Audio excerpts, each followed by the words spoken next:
ফরিদপুরে মানসিক ভারসাম্যহীন যুবকের কোদালের আঘাতে দাদি ফুপুসহ ৩ জন নিহত হয়েছে।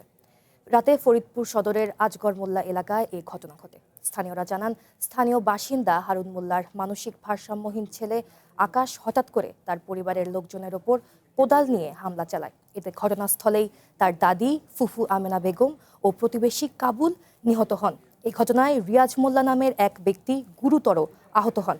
ঘটনার পর পালিয়ে যায় আকাশ, তাকে আটক করেছে পুলিশ।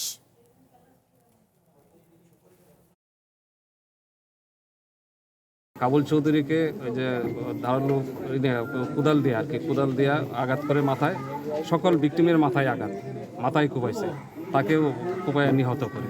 এবং রিয়াজুল হাতে খুব দিকে রিয়াজুল দৌড়ে পালায় যায়। আটককে আটক করা যায় না, তবে সে যেহেতু মানসিক বেকারগ্রস্ত, সে আগেই ইতিপূর্বে যে একটা টিবি হাসপাতালে, ফরিদপুর টিবি হাসপাতালে চাকরি করতো, তাকে মানসিক বেকারগ্রস্ত দেখে টিবি হাসপাতাল কর্তৃপক্ষ তাকে চাকরি থেকে অব্যাহতি।